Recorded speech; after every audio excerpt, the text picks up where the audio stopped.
actos, cuando pareciera que ya más nada se puede decir con respecto a la vigencia y grandeza del pensamiento bolivariano. Lo dicho, es necesario repetirlo y estudiarlo una y otra vez. Por años nuestros gobernantes nos han hecho creer que la salida para las crisis de nuestros pueblos es copiar modelos del norte de Europa. No hemos creído, sin embargo, nos lo han impuesto, sumiendo a nuestros pueblos en la miseria y en la pobreza. Una vez más, el pensamiento bolivariano viene a nosotros para fortalecer nuestras luchas, ante la realidad evidente del mundo perfecto que se nos había planteado y anunciado con el pensamiento hegemónico del liberalismo y el neoliberalismo. Hoy, nuestros pueblos toman las riendas de su futuro, tarea que es inalcanzable sin revisar la historia.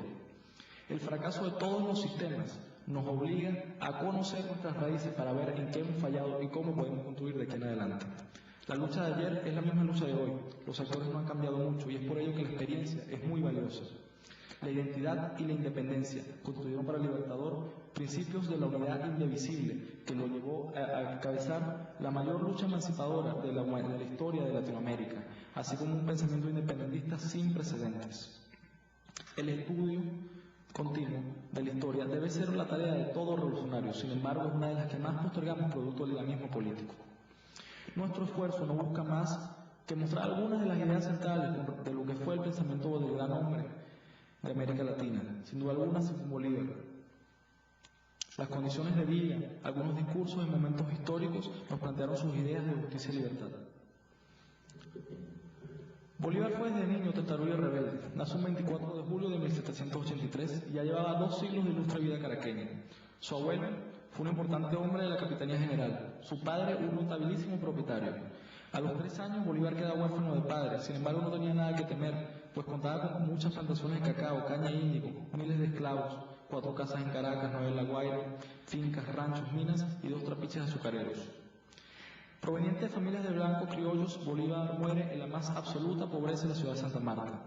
El desprendimiento de lo material es uno de los principales elementos del ideario bolivariano. Lo lleva a empeñar toda su riqueza en la gesta emancipadora. Proveniente de una familia de la oligarquía criolla, Bolívar lucha contra los privilegios de su propio círculo social. La libertad y la igualdad fueron para el Libertador superior a los intereses de clases.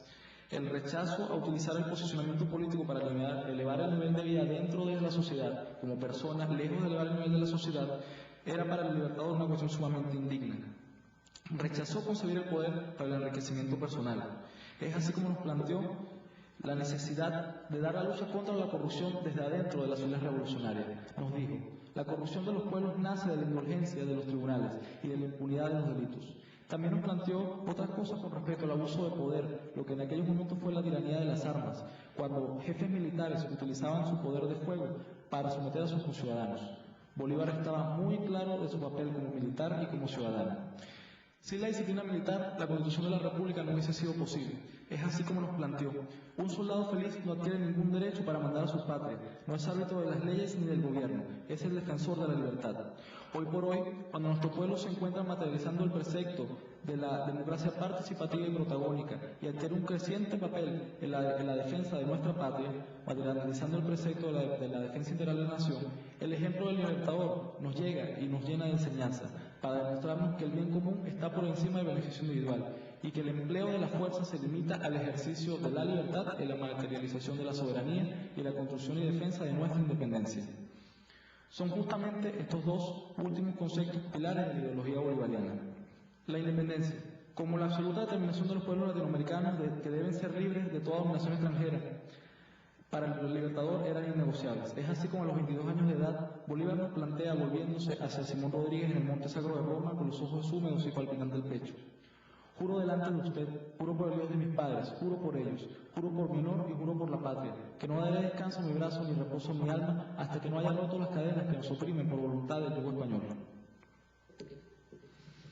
Para Bolívar la independencia era más que un acto formal, era la forma de respeto propio, de dignidad del pueblo a ejercer su libertad. En nuestros tiempos, el concepto de independencia cobra importancia capital. Cuando son tantos los intereses en pugna y nosotros nos estamos planteando la construcción de un modelo nacional en el cual los recursos naturales estén en pro de conseguir el beneficio de nuestro pueblo, es imposible conseguir esto sin entrar en conflicto con los grandes grupos económicos nacionales e internacionales que ven en nuestras tierras el sustento de su sistema económico. lograr el desarrollo y la independencia, sobre todo en el aspecto financiero, alimenticio y tecnológico, deben ser tareas principales de la revolución. Es así como nos plantea. Es imperturbable nuestra resolución de independencia o nada, pues sin ella desaparece toda identidad nacional.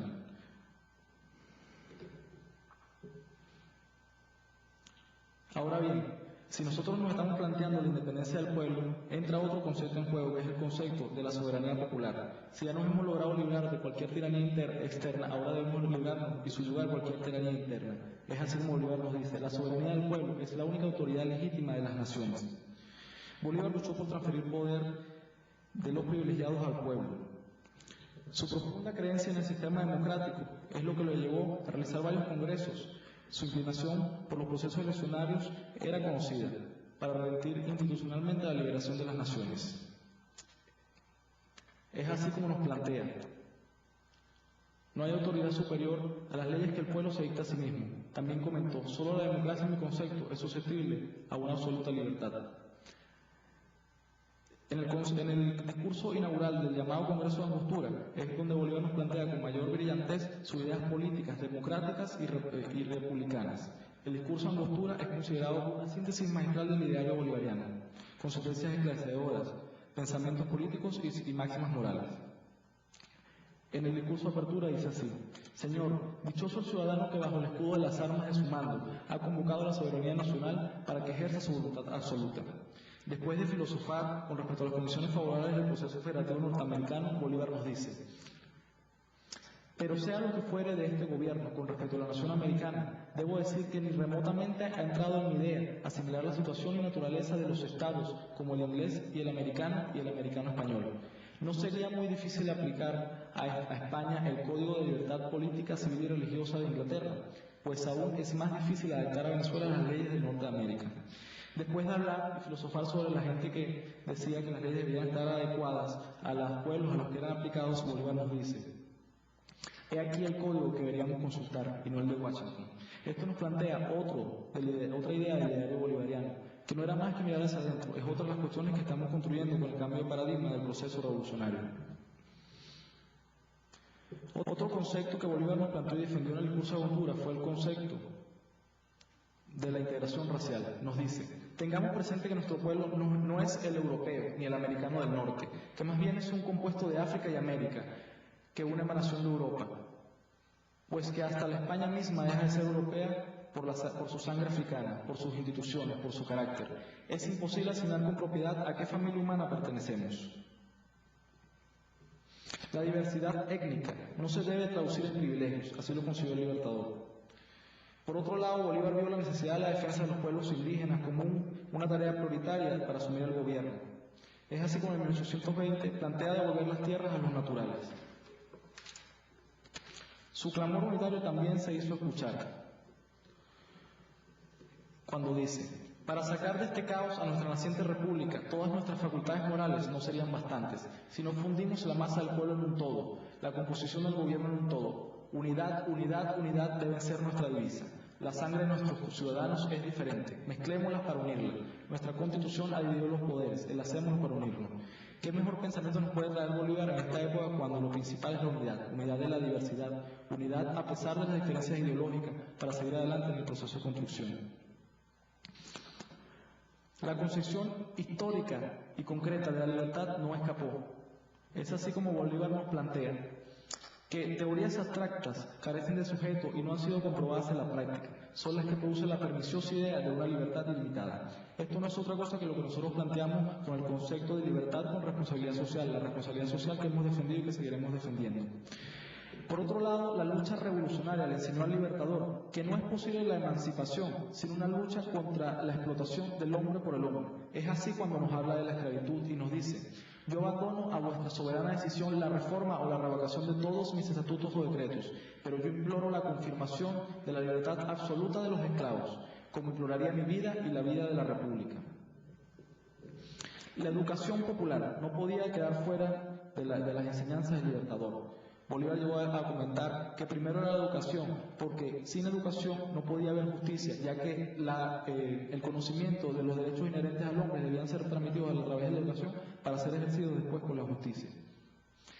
Comentó: la educación popular debe ser el cuidado primogénito del amor paternal del Congreso. Moral y luces son los polos de la República. Moral y luces son nuestras primeras necesidades. También dijo: un pueblo ignorante es instrumento ciego de su propia perdición. Bolívar consideró la educación como otra de las formas para la corrección de las desigualdades. Así nos plantea con respecto a la igualdad que la naturaleza hace a los hombres desiguales en genio, temperamento, fuerza y caracteres. Las leyes corrigen esta diferencia porque colocan al individuo en la sociedad para que la educación, la industria, las artes, los servicios, las virtudes le den igualdad ficticia, que es propiamente llamada igualdad política. La igualdad parte siempre del reconocimiento de las desigualdades. Esto es lo que nosotros planteamos en Venezuela como el Estado social de derecho y de justicia. Jurídicamente se le da prioridad a la persona que está por debajo desde el punto de vista material. La pieza oratoria que concluyó el discurso de Angostura, Bolívar la escribe bajo duras tempestades, cuando iba en el río Orinoco rumbo a Angostura, sufriendo fiebres palúdicas y sin ningún tipo de recursos auxiliares. Como político y militar, la visión más importante de Bolívar era la visión latinoamericana, la visión internacionalista. Nos dice: nuestras repúblicas se ligarán de tal modo que no parezcan en calidad de naciones sino de hermanas, unidas por todos los vínculos que nos han estrechado en siglos pasados, con la diferencia de que entonces obedecían a una sola tiranía y ahora vamos a abrazar una misma libertad, con leyes diferentes, con gobiernos diversos, pues cada pueblo será libre a su modo y disfrutará de su soberanía según la voluntad de su conciencia. Unidad en la diversidad. Qué mejor enseñanza. Bolívar tenía una característica que lo separaba del resto de los hombres de la acción, y es que Bolívar, siendo dirigente de la acción, se encontraba siempre en el lugar de la acción y al frente de la acción. El dirigente cerca de las bases. Bolívar entendió la necesidad de luchar junto con los guerrilleros del oriente venezolano y junto a los centauros de Páez. Tiene que convivir con la tropa de día y de noche en el triunfo y en la adversidad. Soporta hambre, fatiga, sed y puede rebasar las fiebres, enfermedades y hasta un atentado personal. Sobrepasa a cualquiera de los jefes e iguala a cualquiera de los soldados en cuanto a resistencia, valor y cabalgadura. Va conformándose el Bolívar guerrillero en la misma medida que queda atrás el oficial mantuano. El antiimperialismo fue sin duda lo más importante de Bolívar. Fue de los primeros hombres que vislumbró la creciente amenaza que se cernía sobre Latinoamérica por parte del Imperio Español. En el 1817, Bolívar decreta un bloqueo naval a las costas venezolanas para impedir el abastecimiento de armas y municiones para las tropas realistas. Sin importarle a esto y a pesar de que se habían declarado neutrales, el gobierno norteamericano mandó 2 embarcaciones con armamento y municiones para el ejército realista. 2 flotillas venezolanas, por cierto, logran capturarlas. Y bueno, como es siempre el descaro, el gobierno estadounidense solicitó más de una vez el regreso de las embarcaciones. Bolívar hizo caso omiso a eso y se enfrentó frontalmente ante estas peticiones. Es tanto el descaro del gobierno estadounidense que por esos mismos años, en voz de su presidente, el presidente Monroe, plantea la América para los norteamericanos. Bolívar siguió confrontando este discurso. Es así como inclusive los brazos del imperio se vieron en nuestra América cuando la Gaceta Oficial de Caracas, instrumento realista que tenía sus influencias y su corrida ideológica sobre el pueblo venezolano, tuvo que ser contrarrestada por el Correo del Orinoco. Ahí vemos que no es de ahora las luchas mediáticas, la guerra mediática que es de la que sufrimos. Por fortuna se ha visto con frecuencia un puñado de hombres libres vencer a imperios poderosos. Simón Bolívar.